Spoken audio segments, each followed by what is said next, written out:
Hi everyone, welcome back to the video. And इस video में हम लोग बहुत ही ज़्यादा इंपॉर्टेंट टॉपिक को डिस्कस करेंगे विच इज़ अबाउट लैंडस्लाइड। सो अगर आप किसी भी कॉम्पिटिटिव एग्जाम की तैयारी कर रहे हैं like UPSC BPSC, then this topic of geography is very very very important. या अगर आप क्लास 9, 10th, 11th, 12th हर किसी के लिए ये वीडियो है।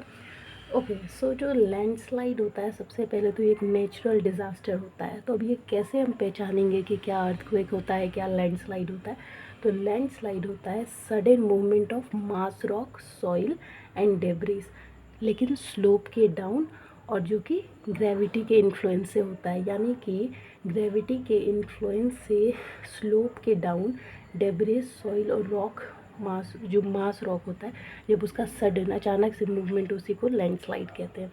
सो लैंडस्लाइड जो होता है उसके कुछ कॉजेज़ होते हैं जिसके थ्रू ये अकर होता है। तो दो कारण होते हैं, नेचुरल और एंथ्रोपोजेनिक। नेचुरल से आप समझ रहे होंगे कि जो नेचुरली होता है लैंडस्लाइड उसे नेचुरल कहते हैं। सो नेचुरल जो होता है वो इरोजन एक होता है, दूसरा अर्थक्वेक होता है, तीसरा वोल्केनिक एरप्शन होता है, चौथा हैवी रेनफॉल होता है। तो जो हैवी रेनफॉल होता है, कैसे हम कहेंगे कि हैवी रेनफॉल के कारण लैंडस्लाइड हुई है, तो इसमें क्या होता है, पोर, ये जो वाटर प्रेशर का पोर होता है वो इंक्रीज़ हो जाता है, और सॉइल का वेट भी। तो इससे क्या होता है, सेचुरेटेड हो जाती है सिचुएशन, जिसकी वजह से लैंडस्लाइड होता है। वही अगर बात करें अर्थक्वेक के कारण कैसे लैंडस्लाइड होता है, तो शेक होता है सॉइल एंड रॉक, जिससे इंस्टेबिलिटी होती है एंड उसकी वजह से लैंडस्लाइड आता है। वही अगर हम बात करें वोल्केनिक eruption का, तो उसकी वजह से कैसे होता है, जो ऐश एंड डेब्रिस डिपॉजिट होते हैं ना, वो स्लोप को ओवरलोड कर देते हैं सिस्मिक एक्टिविटी से, जिससे इंस्टेबिलिटी क्रिएट होता है और उसी की वजह से लैंडस्लाइड होता है। और अगर हम बात करें दूसरा जो कॉजेज़ होता है एंथ्रोपोजेनिक, जो ह्यूमन एक्टिविटीज़ के कारण होता है। पहला अनकंट्रोल एक्सकेवेशन, इसमें क्या, जैसे माइनिंग, क्वरिंग, ये स्लोप्स को। सो जो अनकंट्रोल एक्सकवेशन है उसमें एक्टिविटीज़ होती हैं जैसे माइनिंग एंड क्वरिंग, जो कि स्लोप्स को डिस्टेबलाइज कर देती हैं, जिसके कारण लैंडस्लाइड अकर होता है। फिर होता है डिफॉरेस्टेशन, एक एंथ्रोपोजेनिक कॉजेज़, जिसमें क्या होता है कि ये सॉइल्स को होल्ड करके रखता है, जो कि डेब्रिस को फॉल करने, उसका जो फ्लो ऑफ फॉलिंग होता है उसको ऑब्स्ट्रक्ट कर देता है, जिससे वेजिटेशन कवर इफेक्ट होता है एंड लैंडस्लाइड होती है। और क्लाइमेट चेंज की अगर बात करें तो ये एब्रप्ट कर देता है ऑल्टरेशन को प्रेसिपिटेशन पैटर्न में, और इसकी जो फ्रीक्वेंसी उसको इंक्रीज़ कर देता है, जिससे एक्सट्रीम वेदर इवेंट्स होते हैं एंड उसकी वजह से क्लाइमेट चेंज जो है एक इम्पॉर्टेंट रोल प्ले करता है लैंडस्लाइड्स होने का। इसके अलावा अगर हम लोग बात करें तो एक पहले टर्म समझ लीजिए, रॉक फ्लो और रॉक एवलेंचेस। इसमें क्या होता है, जो रॉक मटेरियल का फ्लो होता है ना वो डाउन स्लोप जाता है, ठीक है। और अब बात करते हैं लैंडस्लाइड्स के कैरेक्टरिस्टिक्स की, कि इसके क्या कैरेक्टरिस्टिक्स होते हैं। So presence of joints and fissures, आपको कैसे पता चलेगा कि ये जो नेचुरल डिजास्टर हुआ है वो लैंडस्लाइड ही है।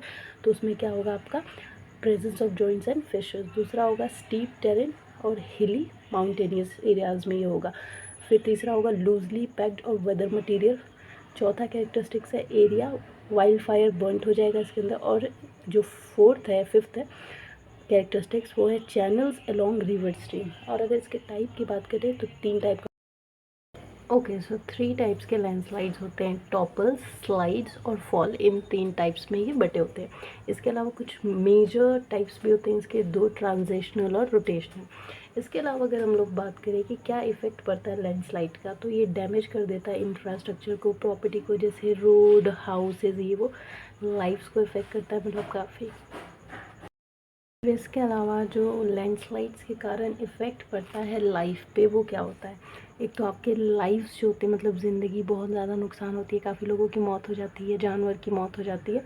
और इसके अलावा ये जो एग्रीकल्चरल लैंड वगैरह होते हैं उसको बहा के ले जाता है, तो उससे एग्रीकल्चर पे भी बहुत ज़्यादा इम्पैक्ट पड़ता है और भारी नुकसान होता है, जैसे फमाइन, पोवर्टी, सब कुछ आता है। और रोड्स, ट्रांसपोर्ट वगैरह को, रूट के फैसिलिटी को भी ब्लॉक कर देता है लैंडस्लाइड। इसके अलावा अगर हम लोग बात करें, और इसके अलावा कुछ ऐसे एरियाज़ हैं जहाँ पे लैंडस्लाइड बहुत ज़्यादा होने के चांसेस होते हैं हमारे इंडिया के अंदर ही। सो इंडिया जो है टॉप 5 कंट्री में आता है लैंडस्लाइड्स के मामले में पूरी दुनिया में। और जो स्नो कवर्ड एरिया है वहाँ पे थोड़ी लैंडस्लाइड्स की संभावना कम है, लेकिन 12.6% जो है एरिया या ऐसे संभावना होते हैं जहाँ पे लैंडस्लाइड होता है इंडिया के अंदर। सो रीजंस हैं जैसे नॉर्थ ईस्टर्न हिमालयस पे लैंडस्लाइड बहुत ज़्यादा होता है, नॉर्थ वेस्टर्न हिमालयस पे बहुत ज़्यादा लैंडस्लाइड होता है, और वेस्टर्न घाट पे भी होता है। इसके अलावा state Jammu and Kashmir, Himachal, Jharkhand, Goa, Karnataka, Kerala, Tamil Nadu, Maharashtra, in states में बहुत ज़्यादा लैंडस्लाइड्स होती है। और ईस्टर्न घाट पे एक अराकू रीजन है आंध्र प्रदेश में, वहाँ पे भी लैंडस्लाइड बहुत ज़्यादा होता है। इसके अलावा कुछ मेजर्स यानी कि इसको रोकने के लिए जाहिर सी बात है सरकार करेगी कुछ। तो अगर हम टेरेस फार्मिंग करें, टेरेस के ऊपर फार्मिंग करेंगे तो जो मतलब लैंडस्लाइड आती है तो बहा के लेके चली जाती है लैंड को, जिससे एग्रीकल्चर बहुत नुकसान होता है। तो टेरेस फार्मिंग करने से ये नुकसान से हम बच सकते हैं। और retaining walls on mountainous slope, जिससे क्या होगा, मटेरियल्स कमिंग डाउन फॉल को रोक सकते हैं हम। जो भी मटेरियल डाउन हो रहे हैं मतलब गिर रहे हैं लैंडस्लाइड के कारण, उसको रोका जा सकता है अगर हम लोग रिटेनिंग वॉल्स बना ले माउंटेन स्लोप के ऊपर। तो एफॉरेस्टेशन बढ़ाएंगे तो भी लैंडस्लाइड कम होगा, जो कि डिफॉरेस्टेशन के कारण ज़्यादा हो रहा था।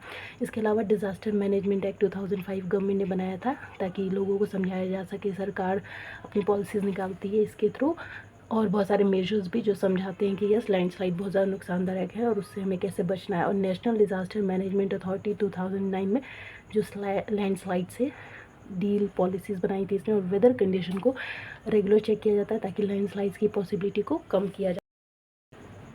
सो ये पूरा था लैंडस्लाइड के बारे में, क्या होता है लैंडस्लाइड, क्या इसके कॉजेज़ होते हैं, किन एरियाज में होता है, क्या इफेक्ट होते हैं, क्या कैरेक्टरिस्टिक्स होता है और क्या मेजर्स गवर्नमेंट ने लिए हैं।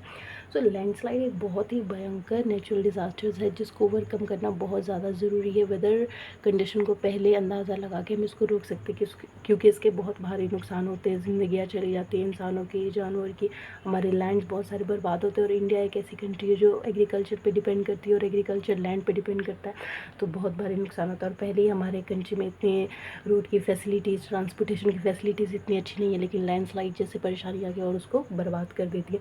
तो ज़रूरी है कि लैंडस्लाइड को पहले ही एड्रेस कर लिया जाए, वेदर फोरकास्ट अगर थोड़ी ज़्यादा अवेयर रहेगी तो, जिससे कि बहुत सारे भारी नुकसान रुक सकते हैं, क्योंकि इससे ज़िंदगी दांव पे लग जाती है। आई होप आपको समझ में आया होगा। शेयर करना, थैंक यू।